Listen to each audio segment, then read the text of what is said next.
Good evening Nandita.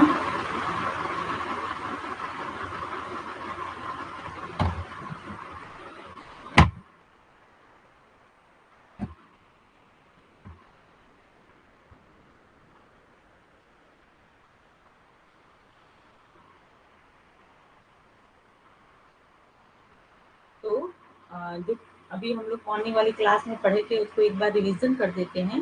Okay, थोड़ा 1 minute और wait कर लेते हैं ताकि बाकी लोग भी आ जाएं। हम लोगों ने पढ़ा था प्रोबेबिलिटी सैम्पलिंग, है ना। उसके बाद से पढ़ना है नॉन प्रोबेबिलिटी सैम्पलिंग से। ओके, यही था ना।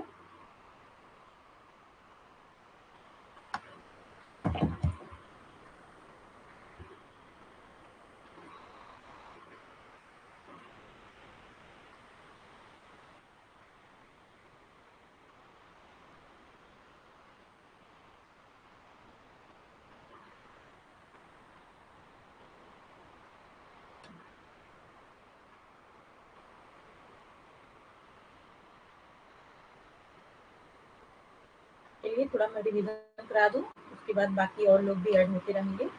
ओके, आ तो जाए काफी लोग। कौन कौन आ गया है एक बार मुझे बताइएगा आप लोग।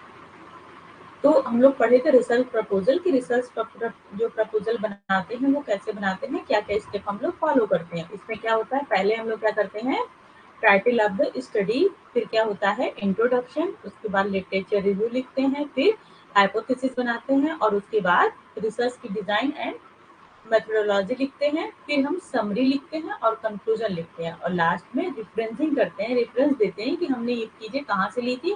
फिर उसके बाद क्या आता है हमारा time line and budget. Okay, good evening सभी को। और हमने क्या पढ़ा था, सैंपल यूनिवर्स एंड सैम्पलिंग क्या होती है। जो हमारा ओवरऑल पॉपुलेशन होता है वो हमारा क्या होता है, यूनिवर्स और सैंपल दोनों एक ही बात है। और जिसको लेके हम डेटा कलेक्ट करते हैं जिनके ऊपर, वो हमारा होता है सैंपल। और जो प्रोसेस हम करते हैं डेटा कलेक्शन की वो कहलाती है sampling. Okay,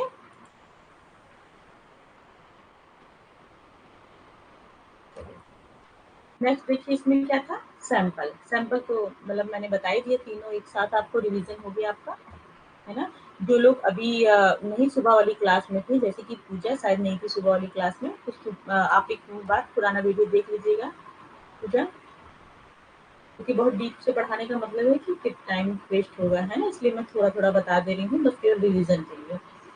technique of sampling. Sampling की टेक्निक क्या होती है, तो दो तरीके की सैम्पलिंग की जाती है, एक प्रोबेबिलिटी और दूसरी नॉन प्रोबेबिलिटी। प्रोबेबिलिटी सैम्पलिंग क्या होती है, वो सैम्पलिंग होती है जिसमें हमारे जो सैंपल हैं, ठीक है, उसमें सबको चुने जाने की संभावना बराबर बराबर होती है, कोई भी चुना जा सकता है, उसको बोलते हैं प्रोबेबिलिटी। और जिसमें सैंपल को चुने जाने की संभावना कम होती है, सारे लोगों को, मतलब जो रिसर्चर होता है वो खुद से अपने सैंपल का चुनाव करता है, वो हमारी होती है नॉन प्रोबेबिलिटी सैंपलिंग। ओके, इसमें आपने क्या क्या देखा था, random, systematic, stratified and cluster, ठीक है। तो ये सारी चीजें देखी थी। सिंपल रैंडम का मतलब क्या हो जाता है कि हम रैंडमली कोई भी एक, यहाँ से 1 2 3 4 लोगों को उठा के डेटा कलेक्ट करते हैं। सिस्टमेटिक का मतलब होता है कि एक सिस्टम से, मतलब कि हर दूसरे व्यक्ति से, ये मान लीजिए पहला व्यक्ति ने उठाया तो इसके दूसरा व्यक्ति, 2 व्यक्ति छोड़ के अगला व्यक्ति, इससे 2 व्यक्ति छोड़ के अगला व्यक्ति, ठीक है। तो यहाँ से हम सैंपल उठाते हैं, मतलब एक बार हम डिसाइड कर लेते हैं कि हर सेकंड नंबर का उठाएंगे या फिर हर फिफ्थ नंबर, जो भी चीजें मतलब एक बार हम पहले से डिसाइड कर देते हैं, उसी हिसाब से अपना डेटा कलेक्ट करते हैं। स्ट्रेटिफाई का मतलब क्या होता है कि हम होमोजीनस ग्रुप बना लेते हैं और वो ग्रुप बना के फिर अलग अलग ग्रुप से डेटा कलेक्ट करते हैं। क्लस्टर क्या होता है, ये सैम्पलिंग तब की जाती है जब हमारी जो पॉपुलेशन है बहुत फैली हुई हो, एक जगह ना मिले, तो हम अलग अलग एरिया को ही डिवाइड कर लेते हैं। ओके, और इसमें देखिए क्या होता है कि इसमें ग्रुप ही डिवाइड होता है, इसमें एक एरिया डिवाइड कर लेते हैं, इस जगह से हम क्लस्टर बना लेते हैं, एक ग्रुप बना लेते हैं, यहाँ से हम सैम्पलिंग अपनी करेंगे। ओके, तो आपकी हो गई क्लस्टर, सिंपल रैंडम, सारी चीजें हो गई।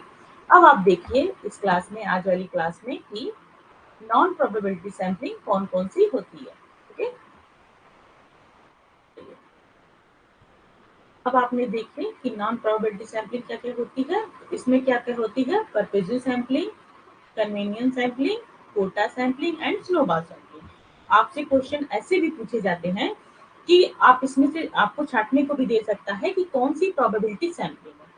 ओके, तो इसलिए आपको अच्छे से याद करना होगा कि कौन सी प्रोबेबिलिटी है और कौन सी नॉन प्रोबेबिलिटी। मैं जितनी बात आपको बता रही हूँ ना, मैं आपके पुराने ईयर का क्वेश्चन देखती हूँ, तभी मैं ये चीजें आपको बता रही हूँ, इसलिए आप लोग इस चीज को ध्यान से सुनिएगा। ओके, और सीरियस लीजिएगा कि क्वेश्चन आपके कैसे बनते हैं और कहाँ से बनते हैं। आप अपने खुद से भी सर्च किया करिए, है ना। सबके पास पीवाईक्यू की बुक है कि नहीं है? सब लोग पीवाईक्यू की जो अभी तक नहीं लिए हैं वो बहुत गलत कर रहे हैं। सब लोग पीवाईक्यू की बुक ले लीजिए, पीवाईक्यू लगाइए आप लोग। इससे आपको पता चले कि कहाँ से क्वेश्चन, कैसे कैसे क्वेश्चन आपके बनते हैं। ओके, जो लोग एक बार एग्जाम दे चुके हैं उनके पास तो काफी एक्सपीरियंस हो गया, लेकिन जो अभी न्यू स्टूडेंट है ना, आप लोग के पास कोई एक्सपीरियंस नहीं है, तो आप लोग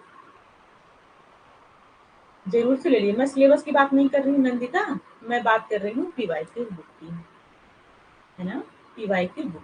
ठीक है, आपको एजुकेशन की अगर कोई बुक लेनी है तो आप ले सकते हैं, उसके लिए मैं मना नहीं कर रही हूँ, लेकिन अगर आप मेरे नोट्स पढ़ रहे हैं तो भी उतना ठीक है। ओके, अगर आपको आपके पास टाइम है, आप और डीप स्टडी करना चाहते हैं, तो बुक से ज्यादा डीप स्टडी कहीं नहीं होती है। ओके, आप ले सकते हैं, लेकिन अगर आपको प्रैक्टिस करनी है, जितना मैं पढ़ा रही हूँ वो भी इनफ है, बस आप उस पर प्रैक्टिस करते रहिए, है ना। उसके लिए पीवाईक्यू की बुक आपको लेनी ही लेनी है, उससे आपको दिखेगा क्वेश्चन किस टाइप के पूछे जाते हैं। ओके, गुड नंदिता, ठीक है। सबके पास है पीवाईक्यू की बुक की नहीं है? पूजा, जैस्मीन, पीवाईक्यू की बुक है आप लोग के पास? प्रीवियस ईयर क्वेश्चंस बोलते हैं पीवाईक्यू को। ओके,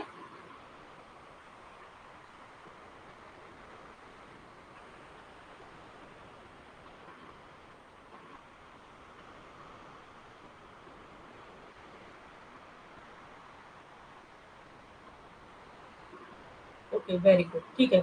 तो जितना आप पढ़ रही हैं उस चीज को आप रिवाइज करिए और पीवाईक्यू उसका लगाइए, फिर आपको पता चलेगा। नहीं, मेरी एजुकेशन की उसमें पीवाईक्यू की बुक नहीं, उसमें सिर्फ फर्स्ट पेपर की बुक है। मतलब जो आपका फर्स्ट पेपर की 10 यूनिट है, उसी से रिलेटेड आपके क्वेश्चन उसमें हैं, एजुकेशन का नहीं अभी आया है। ओके, तो आप लोग मार्केट से एजुकेशन की जरूर से बुक ले लेंगे सब लोग, पीवाईक्यू की बुक। चलिए, अब आप देखिए कि ये भी आपको ध्यान देना है कि कौन सी प्रोबेबिलिटी है, कौन सी नॉन प्रोबेबिलिटी सैम्पलिंग। ओके, तो मैंने आपको बता दिया है ना, लेकिन रटना आपका काम है, ये सब चीजें आपको रटनी ही पड़ेगी। ओके, तो यूजीसी नेट का जो सिलेबस होता है, कुछ चीजें तो समझने वाली हैं, है ना, ज्यादा तो समझने 60-70% उसमें समझने वाली हैं, और बाकी का जो 30% बच रहा है वो आपको रटना ही पड़ेगा, बिना रटे काम नहीं होगा, है ना। तो कुछ चीजें आपको रटनी पड़ेगी। तो अभी क्या है, नॉन प्रोबेबिलिटी कौन सी है, प्रोबेबिलिटी कौन सी है, आपको रटना पड़ेगा, और बाकी इसके अंदर चीजें क्या क्या होती है वो मैं आपको समझा दूंगी, तो वो आपको रटने की जरूरत नहीं पड़ेगी। ओके, पर्पजिव, कन्वीनियंस, कोटा और स्नोबॉल, है ना। एक एक करके हम लोग देखें इसको। नहीं, पहले मैं यही बता दूं, अच्छा ठीक है, एक एक करके बता दूं। Convenience sampling. ओके, ये सैम्पलिंग क्या होती है कि जो रिसर्चर है जिसको डेटा कलेक्ट करना है, वो अपनी सुविधा के अनुसार, जैसे कि नाम से ही है इसमें कन्वीनियंस, ठीक है ना, कि जो भी चीजें उनको कन्वीनियंस लग रही है, उसके अकॉर्डिंग उन्होंने अपनी सैम्पलिंग कर ली, मतलब अपना सैंपल का चुनाव कर लिया। जैसे कि यहाँ आपको दिख रहा है, आपके सामने इतनी बड़ी पॉपुलेशन है, जैसे कि आप अपने डिस्ट्रिक्ट में डेटा कलेक्ट आपको करना है। ओके, आपको अपने डिस्ट्रिक्ट में देखना है कि हमारे डिस्ट्रिक्ट की लिटरेसी रेट कितनी है। ठीक है, आपके यहाँ लिटरेसी रेट कितनी है, कितने लोग लिटरल हैं, पढ़े लिखे कितने लोग हैं आपके डिस्ट्रिक्ट में, आप अपना अपना डिस्ट्रिक्ट सोच लीजिए। ठीक है, तो कन्वीनियंस सैम्पलिंग होती है कि आप अपने डिस्ट्रिक्ट के सारे बच्चों से नहीं मिल रहे हैं, मतलब इसका कुछ ये भी होना चाहिए कि कितने से कितने रेशियो के बीच के, मान लीजिए आप देख रहे हैं कि 6 to 14 ईयर्स के जो बच्चे हैं, उन उन बच्चों में कितने बच्चे आपके पढ़े लिखे हैं। ओके, हाँ, वेरी गुड नंदिता। तो ठीक है, आप आपका ये रिसर्च का टॉपिक है कि आपके डिस्ट्रिक्ट के 6 से 14 साल के कितने बच्चे हैं जो लिटरेट है, मतलब पढ़ना लिखना वो जानते हैं। ओके, ये आपका क्या है, टॉपिक है। अब आपको इस पे सैम्पलिंग करनी, मतलब अपना रिसर्च करना है, सैंपल। तो आपके डिस्ट्रिक्ट के जितने भी 6 से 14 साल के बच्चे हैं, क्या ये पॉसिबल है आप सबके पास जाके उनका चेकअप कर सकते हैं कि आपको पढ़ना लिखना आता है? ये पॉसिबल नहीं है। ठीक है, तो इसलिए जब हम रिसर्च करते हैं तो क्या लेते हैं, सैंपल ले लेते हैं, मतलब कुछ लोगों को हम ले लेते हैं और उनके ऊपर रिसर्च कर लेते हैं, फिर हमारा जो डेटा मिलता है उससे हम ये अनुमान लगाते हैं कि मान लीजिए हमको पता चला कि 90% लोग कितने हैं, लिटरल हैं, पढ़े लिखे हैं। तो हम क्या अनुमान लगा दिए कि चलो हमारे पूरे डिस्ट्रिक्ट के जितने 90% बच्चे क्या हैं 6 से 14 साल वाले, पढ़े लिखे हैं, मतलब पढ़ना लिखना जानते हैं, लिटरल हैं, ठीक है। तो ऐसे हो गया। तो इसमें क्या-क्या है, अलग-अलग टेक्निक होती है, वही हम लोग पढ़ रहे हैं नॉन प्रोबेबिलिटी में। तो अभी देखिए जो कन्वीनियंस सैंपलिंग होती है, इसको एक तरह से कन्वीनियंस के अकॉर्डिंग, मतलब अपनी सुविधा के अकॉर्डिंग, आपके सामने इतनी पॉपुलेशन है, आप क्या कर लिए, अपने गाँव मोहल्ले के, है ना? आप जहाँ भी रहते हो अपने गाँव मोहल्ले के, अपने मोहल्ले के या 1-2 मोहल्ले के आस-पास के लोगों के पास गए, 6 से 14 साल के बच्चों के पास, और वहाँ से जाके आप डेटा कलेक्ट कर लिए, मतलब उन लोगों से जानकारी ले लिए कि भाई तुमको कितना पढ़ना लिखना आता है, तुम स्कूल जाते हो कि नहीं जाते हो, और आपके यहाँ का लिटरेसी रेट क्या है, ठीक है। तो ये क्या हो गया, यहाँ पे आप खड़े हैं और आपके सामने जो पॉपुलेशन सामने आई, आपने इतने लोगों को लेके और इसी पे अपना रिसर्च कर लिया, और आपको पता चला कि इतने लोग तो 90% ज्यादा है ना, 90% लोगों का। तो आपने क्या किया, अनुमान लगा लिया कि हमारे डिस्ट्रिक्ट के जितने भी बच्चे हैं उसमें एक तरीके से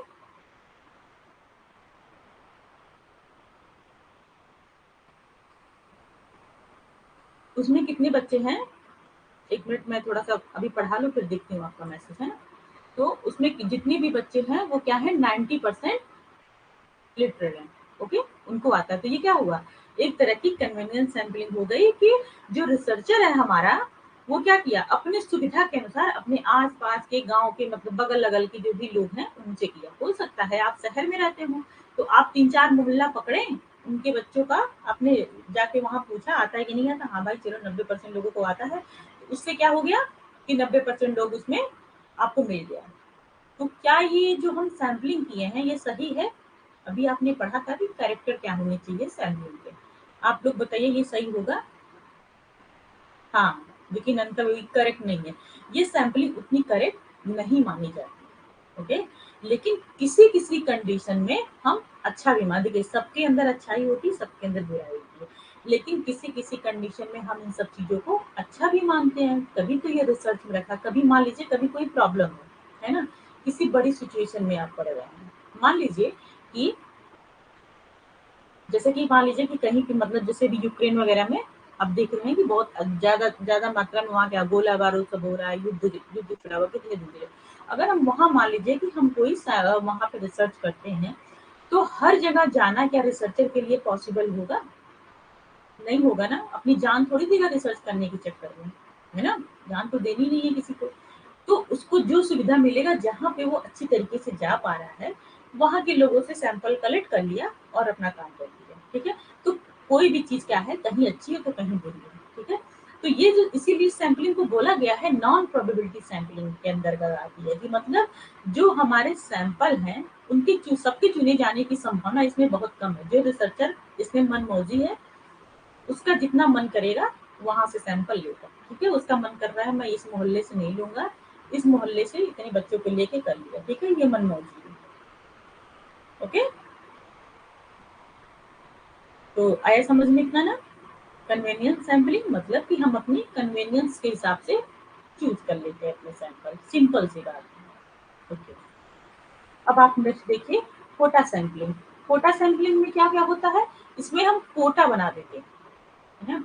जैसे कि आप देखेंगे कि अम देखते हैं कि आप लोग को पता ही होगा रिजर्वेशन, ठीक है? जो हम लोग को रिजर्वेशन मिलता है कि जैसे कि कोई भी वैकेंसी आती है ना? जब आप असिस्टेंट प्रोफेसर हो जाए बनने, मतलब पीएचडी कर लेंगे असिस्टेंट प्रोफेसर के लिए, आप एलिजिबल हो जाएँगे या फिर आप नेट क्वालीफाई हो जा रहे हैं तो आप एलिजिबल हो गए, है ना?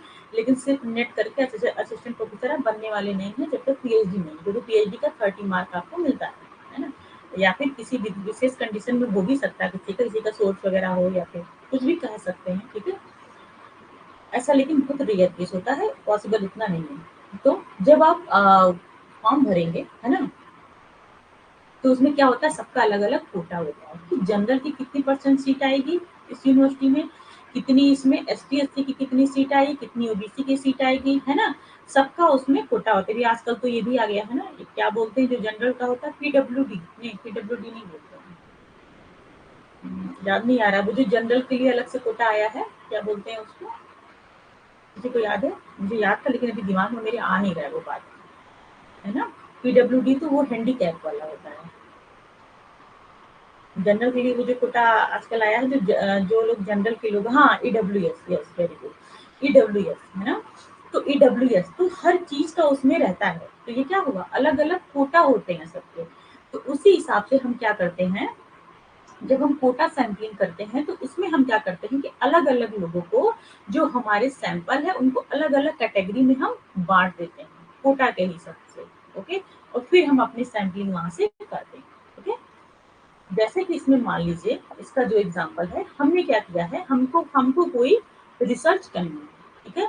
तो जो आपकी सोसाइटी, आपको अपनी सोसाइटी के ऊपर कोई रिसर्च करना है, जैसे कि आप मान लीजिए कि यही वाला ले लेते हैं, लिटरेसी रेट का ही ले लेते हैं सिंपल सा, कि हमें अपनी सोसाइटी में देखना है कि कितने लोग साक्षर हैं। ओके, तो हमने क्या किया, जो युवा हैं उनको एक तरफ कर दिया, जो थोड़े से बड़े हैं उनसे उनको एक तरफ कर दिया, बच्चों को एक तरफ कर दिया, जो कि वहाँ अलग अलग पेशा वाले लोग हैं या फिर डॉक्टर के हैं, अलग अलग चीजें, मतलब अपने हिसाब से रिसर्चर क्या करता है, अलग अलग लोगों को बांट देता है ना। एक कोटा बना, जैसे ग्रुप की बात हुई ना, उसी तरह होता है कि वैसे हम क्या करते हैं, कोटा बना देते हैं, और कोटा बना के फिर वहां से हम यहाँ से सैंपलिंग, दो चार लोगों को यहाँ से, पांच छह लोगों को यहाँ से सैंपल ले लिए, ठीक है, यहाँ से ले लिए, यहाँ से ले लिए, अलग अलग जगह से जैसा रिसर्चर का मन करता है उस हिसाब से वो कोटा बना के अपना सैंपलिंग कर लेता है, और फिर अपना रिसर्च उस पर करता है, मतलब इन लोगों से डेटा कलेक्ट करेगा, इन लोग से क्वेश्चन पूछेगा कितने आप साक्षर हैं, क्या क्या चीजें आपको आती हैं, तो हमको पता चलेगा कि ये लोग कितने परसेंट हैं हमारी सोसाइटी के। ओके, तो ये हमारी होती है कोटा सैंपलिंग, है ना। इसमें अलग अलग क्या होता है, हम कोटा बना लेते हैं। चलिए, the selection of the sample is made by the researcher who decide the quota for selecting sample from special subgroup of the population। जो हमारा पॉपुलेशन मतलब हमारी जितनी भी सोसाइटी के लोग हैं उसके लिए अलग अलग तरीके से हम कोटा बना लिए। Here the researcher first identify those category which he or she feels are important to ensure the representative of the population। मतलब जो रिसर्चर होता है वो कोटा बना लिया, वो अपने अकॉर्डिंग बनाता है कि हमें किससे डेटा कलेक्ट करना है। ओके, हम क्या किए, मेल का कर दिए, फीमेल का कर दिए, या फिर बच्चों को अलग कर लिए, बूढ़ों को अलग कर लिए, मतलब रिसर्चर क्या है इसमें पूरी तरह से फ्री होता है, वो अपने हिसाब से ग्रुप बना बना के उसमें से आप 4 मेल को ले लिए, 5 फीमेल को ले लिए, 2 बच्चों से डेटा कलेक्ट कर लिए, ठीक है। तो इस हिसाब से हम इसमें डेटा कलेक्ट करते हैं और हम अपनी सैंपलिंग इसमें करते हैं, ठीक है।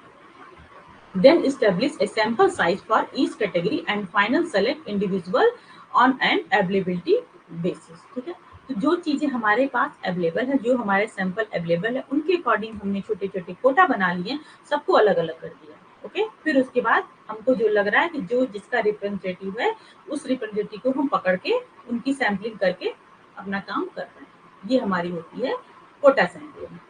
ओके, लेकिन यहाँ आपको एग्जाम्पल दिया गया है, इससे ज्यादा आपको क्लियर होगा।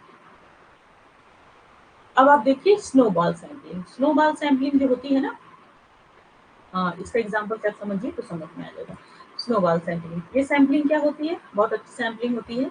इसमें क्या होता है, जो रिसर्चर होता है वो काम बहुत कम करता है। ओके, वो बाहरी लोगों से काम करवा देता है ज्यादा। जैसे कि आप देखेंगे कि इसका याद रखने का जो तरीका है, जैसे मैं याद की हूँ कि जब आप कहीं या तो हिल स्टेशन पे गए होंगे या फिर आपने वीडियो वगैरह में देखा होगा कि जो हम जब हम कहीं जाते हैं, स्नो रहती है तो होता है ना, टीवी में लोग दिखाते हैं कि बाल उनके ऊपर उछालते हैं, उनके ऊपर उछालते हैं ना, तो वो क्या होता है, उसी तरह समझिए कि जो स्नो बॉल होती है वो रिसर्चर क्या करता है, एक दूसरे दूसरे के ऊपर उछाल के मतलब फेंक दिया, फिर वो आदमी दूसरे के ऊपर फेंका, है ना। इससे हमारा क्या, रिसर्च में अगर आप रिलेट करेंगे कि जिससे हम डेटा कलेक्ट कर रहे हैं, ठीक है, जो हमारा क्वेश्चनायर है या क्वेश्चनायर का मतलब जो हमारे क्वेश्चंस रहते हैं, मतलब उसमें हम लोग पूछते हैं ना कि मतलब आपको कितना पढ़ने आया, कितना नहीं आता है, आप कितना पढ़े, कोई भी जो भी चीजें आपका डेटा में आपने लिखा हुआ है वही चीजें आप इंटरव्यू के थ्रू लेते हैं, तभी तो आपको पता चलता है कि आपको जो डेटा मिलता है। तो रिसर्चर इसमें क्या किया कि किन्हीं भी 2 लोगों को पकड़ लिया, है ना? उनसे अपना क्वेश्चन पूछ लिया, ओके, मतलब इनका इंटरव्यू ले लिया, अपना सैंपल ले लिया और इनसे बोला कि आप ये फॉर्मेट और जिन लोगों को जानते हैं आप उनको दे दीजिए। तो ये क्या किए, और लोगों को दे दिए क्वेश्चन जो बना था, ये वहां से डेटा कलेक्ट किया। अब ये क्या करेंगे, और जो 2 लोगों को जानते हैं उनसे डेटा कलेक्ट कर लिए, ठीक है। तो इस हिसाब से मतलब स्नोबॉल होती है। एक बार जो हमारा क्वेश्चन बना हुआ वो हम 2 लोगों को दे दिए और वो 2 लोग आगे के 2-2 4-4 लोगों को देते, फिर वो 4 लोग आगे के लोगों को देते सको, ओके। तो वो क्या हो जाएगा हमारा स्नोबॉल सैम्पलिंग। हाँ, ये तो इजी है, बहुत आराम है, आराम से बैठे-बैठे हमको सब चीज़ें मिल जाएँगी, ज़्यादा भाग-दौड़ नहीं करना है ना? क्योंकि डेटा कलेक्शन में बहुत बहुत ज़्यादा टाइम, सबसे मेहनत का काम अगर कोई रिसर्च वर्क में होता है, तो सबसे ज़्यादा मेहनत का काम डेटा कलेक्शन होता है। आदमी एकदम दुबला-पतला हो जाता है उस समय अगर डेटा कलेक्शन उसको करना रहता है कायदे से अगर तो। क्योंकि बहुत मेहनत लगती है, जा-जा के सबसे बारे में पूछना है, कितना टाइम का काम है ये। लेकिन अगर हम स्नोबॉल सैंपलिंग कर रहे हैं तो ऐसे होता है, ओके। तो वैसे तो ये जो सैम्पलिंग है, लोग करते ही हैं, ऐसा मतलब करते हैं, लेकिन बहुत अच्छा नहीं माना गया है। लेकिन किसी-किसी फील्ड में ये अच्छा भी माना गया है। जैसे कि मान लीजिए, क्या मैं एग्ज़ाम्पल दूँ?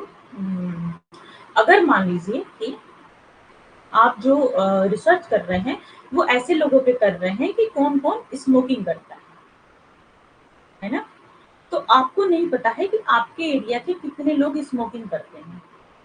है ना? देखते हैं ना आजकल तो लोग, आजकल क्या मतलब हमेशा से लोग छुप-छुप के भी स्मोकिंग करते हैं। बहुत सारे ऐसे भी छुपा रुस्तम है कि जो आपके सामने नहीं करेंगे, है ना? आपके मोहल्ले के लोग हुआ, कोई भी लोग हुआ, आप नहीं जानते। कुछ लोग को आप जानते हैं जो सामने करते हैं और कुछ लोग ऐसे हैं जो सामने नहीं करते, आप नहीं जानते हैं। तो ये बताइए, आप जिन 2 लोगों को पकड़े, स्मोकिंग वाले को पकड़े कि भाई स्मोकिंग से तुमको क्या-क्या हेल्थ इश्यूज़ हो रहे हैं।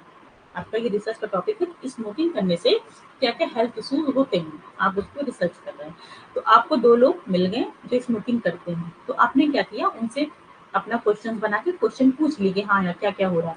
तो उससे ज़्यादा आपको नहीं मिल पा रहा है, तो आप क्या करेंगे, जो स्मोकिंग करता है, वो क्या है, वो और बाकी आपके मोहल्ले के कौन-कौन करते हैं, उनको ज़रूर जानकारी होगी, है ना? आपको भले न जानकारी हो, लेकिन जो जैसा रहता है, उसकी संगत में भी वैसे लोग आते हैं और वो सबके बारे में जानता है। जो स्मोकिंग करता है, उसको पता है कि उसके गाँव मोहल्ले के और कौन-कौन लड़के स्मोकिंग कर रहे हैं या फिर जो भी पीना-खाना है, दारू-शराब, वो चल रहा है, ठीक है? तो वो चीज़ें जानते हैं, तो वो क्या करेगा, वो अपना जो इसका क्वेश्चनायर है, वो किसी और को दे देगा। मतलब रिसर्चर को नहीं पता है कि कितने लोग कर रहे हैं, लेकिन जिन जिन 2 लोगों को, 4 लोगों को, 5 लोगों से उनको कलेक्ट किया, पर वो लोग तो जान रहे हैं ना कि ये भी करता है, तो इससे भी डेटा कलेक्ट करवा लेंगे, इससे भी करवा लिए, इससे भी करवा लिए, ठीक है? बात मेरी समझ रहे हैं आप लोग? तो अगर इस टाइप की कोई प्रॉब्लम हो तो हम कौन सी सैंपलिंग करते हैं, स्नोबॉल सैंपलिंग करते हैं, ओके। देखिए कितनी सारे टाइप्स बताए गए हैं सैंपलिंग के, है ना? और सारे मतलब ऐसे हमें पता है कि बहुत अच्छे नहीं है, लेकिन ये सारे प्रूव हैं, मतलब इसको हम कर सकते हैं। सारी चीजें, इस टाइप की जो सैंपलिंग है वो मतलब एक तरीके से रिलायबल है, वैलिड है, ओके। तो इसमें कोई प्रॉब्लम नहीं होती है, हम कर सकते हैं ड्यूरिंग द रिसर्च, ओके। तो कभी इस टाइप की प्रॉब्लम आई तो हम क्या करते हैं, स्नोबॉल सैंपलिंग करते हैं। लेकिन आज के समय में क्या होता है, आराम से ये चीजें हो भी जाती हैं, है ना? कि हम घर बैठे ही अपना 2-4 लोगों को डेटा कलेक्ट कर दे दिए। जैसे कि मान लीजिए हमें किसी क्लास के ऊपर करना है, तो हम उस क्लास का जो सीआर है, क्लास रिप्रेजेंटेटिव, या फिर आप लोग जो मॉनिटर बोलते हैं, ठीक है, हमने उसको डेटा दे दिया कि भाई तुम अपना बताओ और आपकी आपकी क्लास के जितने बच्चे हैं आप सबको ये दे देना, वो भी लोग भर के मुझे दे देंगे। ऐसे ही होता है डेटा कलेक्ट, है ना? लेकिन ऐसा करना नहीं है, हमको जाके उसके पास देख के, समझ के, सुन के उसकी बातें को अच्छे से तब अपना रिस्पॉन्स देना है उसमें, ठीक है? लेकिन स्नोबॉल ही लोग ज़्यादातर करते हैं। अब क्या आ गई आपकी पर्पज़ली सैंपलिंग, ओके। इसमें इस सैंपलिंग को क्या करते हैं, also known as judgement, selective और subjective sampling, okay. It is a sampling technique in which researcher relies on his or her own judgment when choosing member of population to participate in the study। इसमें क्या होता है कि अपने purpose के हिसाब से जो रिसर्चर होता है वो अपने पर्पस के हिसाब से अपने सैंपल का चुनाव कर लेता है और अपनी सैंपलिंग करता है। इसका एग्जांपल देखिए आप, जैसे कि मान लीजिए आपके पास इतनी पॉपुलेशन है, ओके, पर आपका आपने कोई मतलब अभी तक जो सैंपलिंग की टेक्निक देखी आपने कोई कोई टेक्निक नहीं लगाई, आपका जिसका मन किया कि ये अच्छा लग रहा है, ये अच्छा लग रहा है, ये अच्छा लग रहा है, ये अच्छा, मतलब जिससे भी मन किया आपने डेटा कलेक्ट किया अपने पर्पस के अकॉर्डिंग, ठीक है, जो आपको पसंद आया, और उन लोगों से आप डेटा कलेक्ट करके उनकी सैंपलिंग करनी है, मतलब उनसे आप अपना इंटरव्यू वगैरह मतलब जैसे भी आपको क्वेश्चन के थ्रू जो भी करना है आपने उन पे सैंपलिंग की, तो ये हमारी क्या हो गई, पर्पजिव सैंपलिंग। ओके, तो चारों सैंपलिंग आपको क्लियर हो गया सबको, वाह बहुत ज्यादा लोग जुड़ गए हैं आज तो, वेरी गुड, समझ में आया सबको। अच्छा एक बार सब लोग मुझे बता दे कौन कौन आया है, यस नो बोलेंगे तो समझ में आ जाएगा, है ना।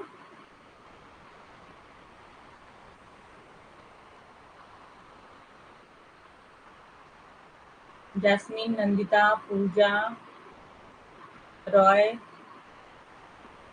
चारों सैंपलिंग समझ में आ गई या फिर से रिवीजन करना है मुझे, एक बार बताइएगा आप लोग।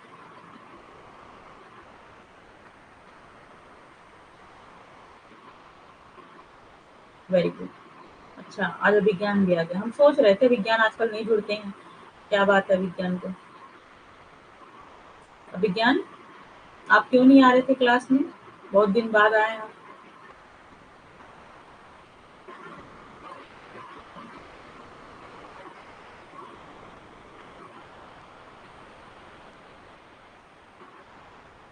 ओके ओके नंदिता, ओके, अच्छा, गणेश जी की तो मैं भी पूजा करती हूँ, है ना, मेरे घर भी गणेश जी आए थे।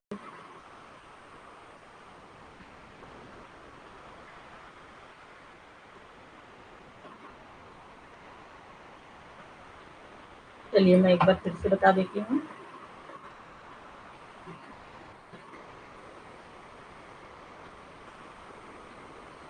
ये क्या है रॉय, बहुत अच्छा, 13C,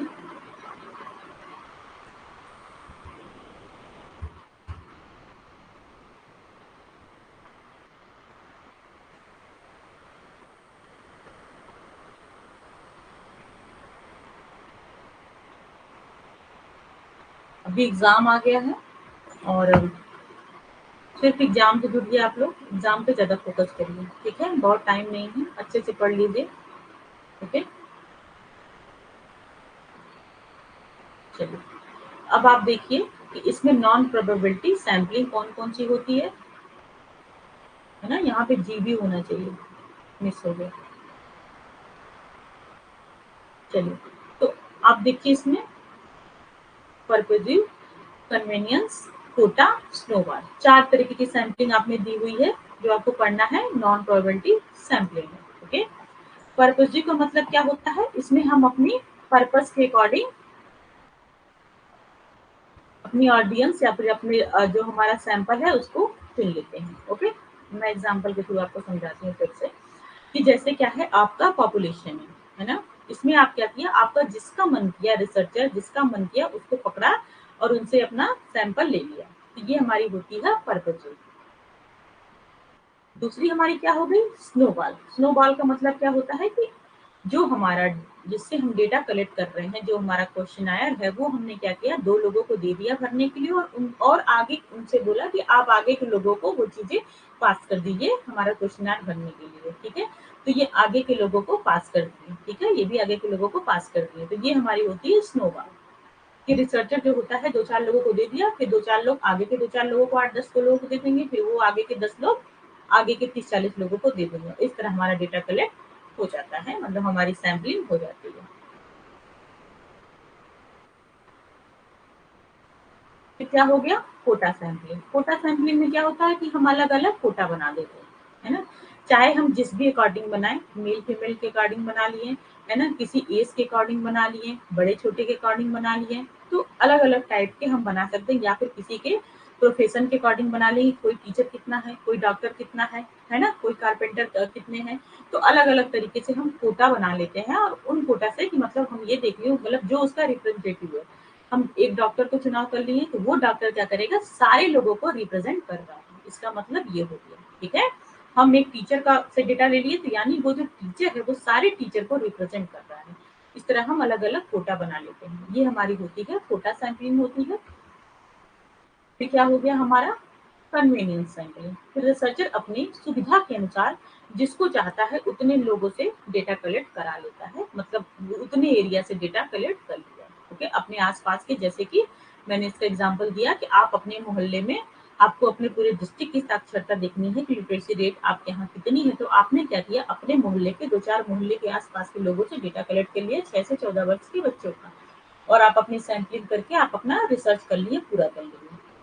ठीक है, तो ये हमारी होती है कन्वीनियंस सैंपलिंग, अपनी सुविधा के अनुसार। चारों सैंपलिंग क्लियर है नंदिता?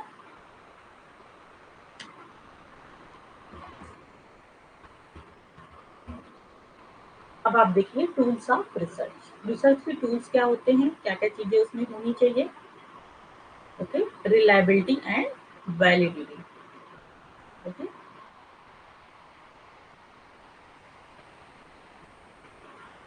ठीक है। देखिए, दो चीजें आपको आएंगी रिसर्च, आप चाहे रिसर्च करें चाहे आप कोई टूल्स बनाएं।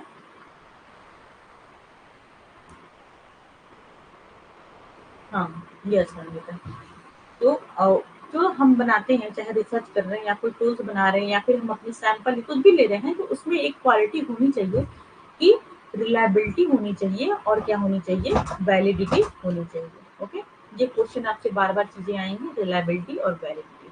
तो इसको आप यहाँ पे समझिए, रिलायबिलिटी का मतलब क्या होता है, यानी कंसिस्टेंस, है ना, और वैलिडिटी का मतलब होता है एक्यूरेसी।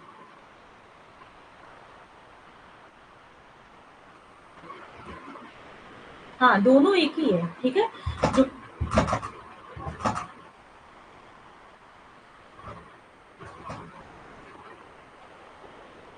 दोनों दोनों बात एक ही है। ओके, खाली रिसर्च हो या फिर एजुकेशनल रिसर्च हो, बस एजुकेशनल रिसर्च का ये मतलब है कि हम एजुकेशन के फील्ड में माइंड लगा के सोचते हैं कि हाँ, एजुकेशन फील्ड में चीजें कैसी होती हैं। ओके, और जो खाली रिसर्च का है तो वो हम सारे फील्ड का सोचते हैं, है ना, बस समझने का तरीका अलग, मतलब चीजें एक ही हैं, लेकिन हम ये होता है कि किसको ध्यान में रख के चीजें समझ रहे हैं, बस यही बात है और कुछ नहीं। देखिए, रिलायबिलिटी और वैलिडिटी हम लोग पढ़ रहे थे। रिलायबिलिटी का मतलब है कंसिस्टेंसी से, और वैलिडिटी का मतलब होता है एक्यूरेसी से।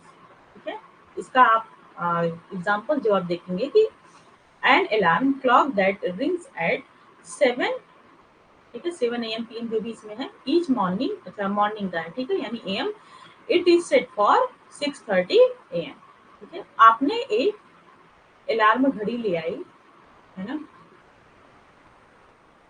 ठीक है, आपने एक अलार्म की घड़ी ले आई, इसमें आपका क्या हो रहा है कि आपका इसमें 7 बजे टाइम इसमें सेट कर दिया है कि 7 बजे एवरी मॉर्निंग ये टाइम बजता है। ठीक है, लेकिन वो जो अलार्म है वो कैसे सेट हुआ है, वो 6:30 पे, मतलब 6:30 पे वो अलार्म सेट हुआ है। इसको सिंपल समझिए कि जैसे इसका कहने का मतलब इसमें ये है कि कोई भी ऐसी घड़ी है, ठीक है, जो कि वो बजती है 7 बजे, लेकिन जो उसका जो टाइम है वो कैसे सेट हुआ है, वो 6:30 पे सेट हुआ है, मतलब कि आधा घंटा का उसमें फर्क आ रहा है। ओके, तो क्या वो चीजें वैलिड और रिलायबल हैं कि नहीं है? वैलिड तो है, क्योंकि वो जिस हिसाब से सेट हुआ है उस हिसाब से वो उतने टाइम पे 7 बजे वो बज रहा है, लेकिन रिलायबल नहीं है। उस समय वो कितना टाइम हो रहा है, 6:30 ही टाइम हुआ। ओके, जैसे कि आप देखेंगे, इसको छोड़िए आप, है ना, आप मतलब कि अपनी जो रोजमर्रा की जिंदगी, उससे समझिए आप इस चीज को। हमको क्या होता है कि हमको हमारी जो घड़ी होती है उसमें क्या होता है कि हम 10-5 मिनट टाइम अपनी बढ़ा के चलते हैं, है ना, ऐसा सब सब घर में होता होगा। इससे क्या होता है कि हमको कहीं जाना हो, कोई काम करना, तो थोड़ा हम लोग जल्दबाजी में वो काम अपना टाइम से कर लेते हैं। तो आप मान लीजिए कि आपकी आपकी जो घड़ी है वो 8 बजे की जगह, ठीक है, वो 10 मिनट थोड़ी सी आगे की सेट है। ठीक है, मतलब कि सबकी घड़ी में अगर 7:40 होगा तो आपकी घड़ी में कितना दिखा रहा है, 8 बज रहा है। ओके, मतलब 10 मिनट आगे है। तो जो आपने अलार्म लगाया है वो कब बजेगा, वो तो जब 8 बजेगा तभी बजेगा ना, क्योंकि आपने 10 मिनट फास्ट की है अपनी घड़ी, तो जब 8 बजेगा तभी वो घड़ी बजेगी। तो लेकिन अगर आपकी जब घड़ी में अलार्म बजेगा तो आपको क्या लगेगा कि 8 बज गए, पर जो एक्यूरेट टाइम है मतलब पूरे इंडिया में जो लोगों के पास घड़ी है, उन सबकी घड़ी में 7:40 ही हो रहा था, है ना? तो आपकी घड़ी तो सही काम कर रही है, वो 8 की जब वहाँ गया, 8 के जब पॉइंट पे गया तभी उसकी अलार्म बजी, यानी वो अलार्म जो बज रहा है वो तो वैलिड है ना? वो एक्यूरेट है, वो सही बता रहा है, जब 8 बजा तब आपके अलार्म बजने लगा, वो एक्यूरेट है। पर क्या वो रिलायबल है? आप उस पे विश्वास कर सकते हैं कि 8 बज गया एकदम? अब जो लोग घड़ी अपनी आगे सेट किए रहते हैं, ठीक है? लेकिन माइंड में हमेशा ये ज़रूर चलता रहता है, अरे मेरी घड़ी तो 10 मिनट फास्ट है ना? जब आप सोएँगे 8 बजे का अलार्म बजेगा तो आप सोचेंगे 10 मिनट अभी और टाइम है सोने का हमारे पास, है ना? क्योंकि आपको पता है कि ये जो घड़ी बज रही है 8 बजे वो रिलायबल नहीं है। रिलायबल मेरा टाइम ये है कि 10 मिनट बाद ही हमको उठना है, अगर हमको 8 बजे उठना है तो, ठीक है? लेकिन वो वैलिड है, वो अपना काम सही करे, वो वैलिडिटी का मतलब होता है एक्यूरेसी से और रिलायबिलिटी का मतलब होता है कंसिस्टेंसी से, ओके?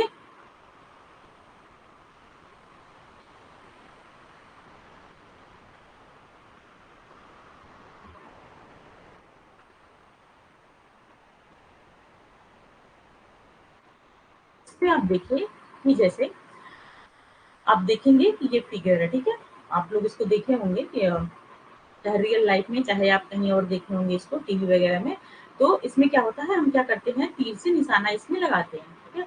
लेकिन निशाना जो हमको लगाना है ये तो पूरा इसमें लगाना है ना, कोई कोई बहुत अच्छा तीरंदाज है तो वो यहाँ के मेन पॉइंट में भी लगा दिया, ओके? लेकिन अगर जो लोग यहाँ पे लगाते हैं उसका क्या है, यानी वो वैलिड भी है और साथ रिलायबल भी है। लेकिन आप यहाँ पे लगाएं तो ये का मतलब है निशाना एकदम बेकार था आपका। अगर इसके बीच में भी आपने लगा लिया तो वो क्या हो गई, वैलिड तो है लेकिन रिलायबल बट नॉट वैलिड, है ना? यहाँ पे थोड़ा सा मुझे कुछ गड़बड़ी लग रही है यहाँ पे, ठीक है? कि मतलब यहाँ पे वैध तो है लेकिन क्या है, रिलायबल नहीं, ओके?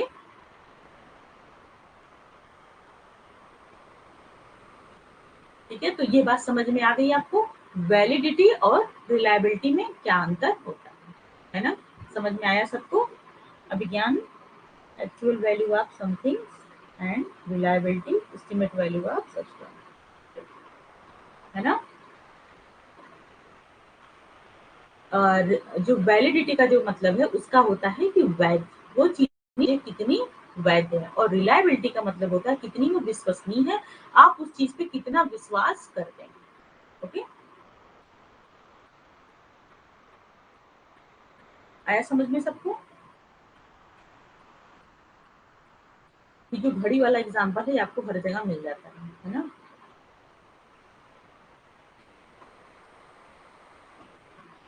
तो जो हम टूल्स बना रहे हैं, मतलब कि जो हम अपना क्वेश्चनर बना रहे हैं या फिर अपनी कोई रेटिंग स्किल ले रहे हैं, कोई भी मेजरमेंट स्किल का यूज कर, अभी आगे आप पढ़ेंगे, तो वो चीजें क्या होनी चाहिए, रिलायबल होनी चाहिए और वैलिड होनी चाहिए, है ना? कि जो जिससे हम डेटा कलेक्ट कर रहे हैं वो चीजें पूरी तरीके से विश्वसनीय होनी चाहिए, और हमारा जो डेटा आ रहा है वो क्या होनी चाहिए, एक्यूरेट होनी चाहिए, है ना? उससे हमको एक्यूरेट डेटा मिले।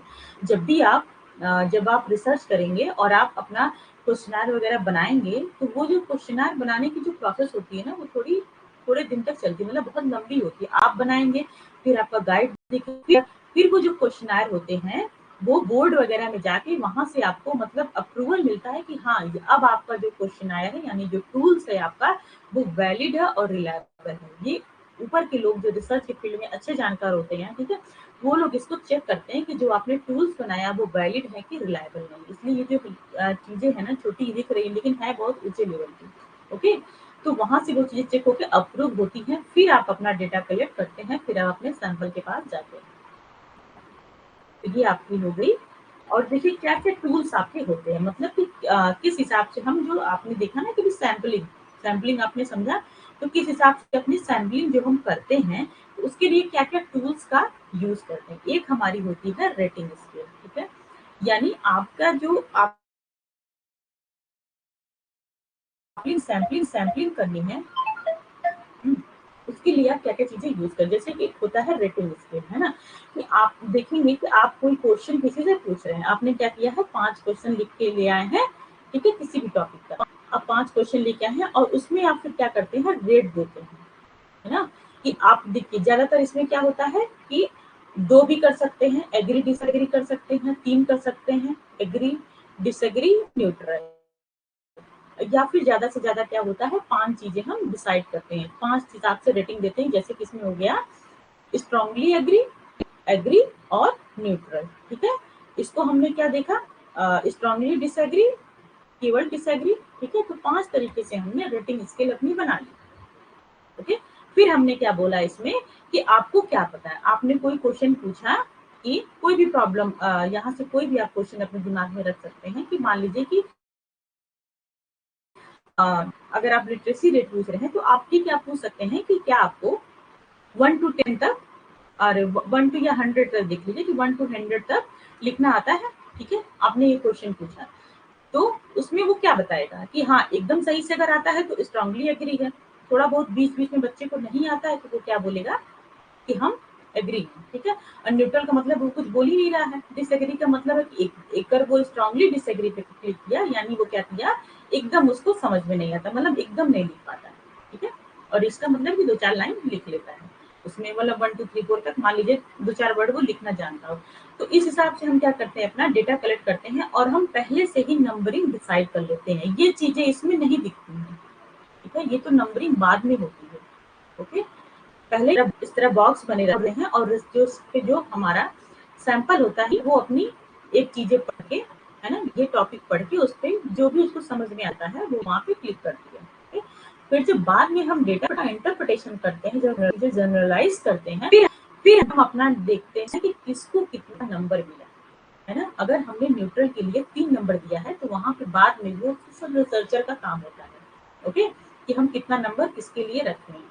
तो उस हिसाब से फिर हम अपना डेटा का इंटरप्रिटेशन हम करते हैं, ओके? तो ये हमारी होती है रेटिंग स्केल कि हम किस हिसाब से रेट दे रहे हैं एग्री डिसएग्री करके, है ना? आया समझ में? ठीक है? तो रेटिंग स्केल वाला है और भी बाकी चीजें हैं इसमें, एटीट्यूड स्केल आपका हो गया, है ना? ये सब हम लोग पढ़ते हैं सुबह वाली क्लास में, ओके?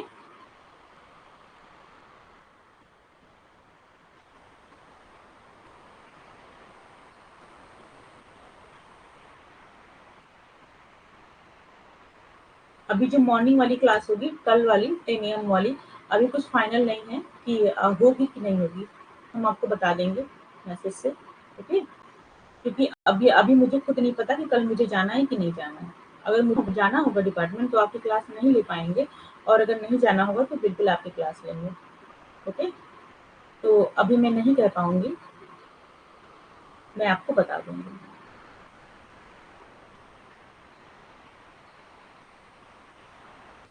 और नहीं तो फिर 6 पीएम वाली क्लास तो आपकी होगी ही होगी, एक क्लास तो आपकी 6 पीएम पे होगी ही, पर मॉर्निंग वाली अभी डिसाइड नहीं कर पाए हैं हम, ठीक? ये मैं पता करके बता दूँगी आपको, ठीक है? Thank you so much for joining. किसी को कुछ पूछना था क्या?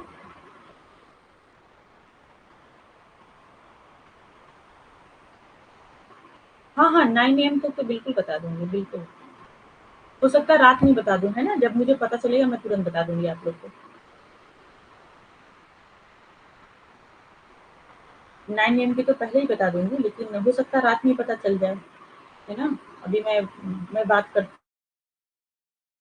हूँ, ओके? जैसे मुझे पता चलेगा मैं आपको बता दूँगी। Thank you so much for joining everyone.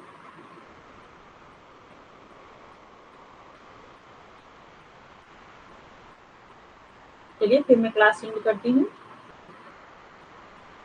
Bye.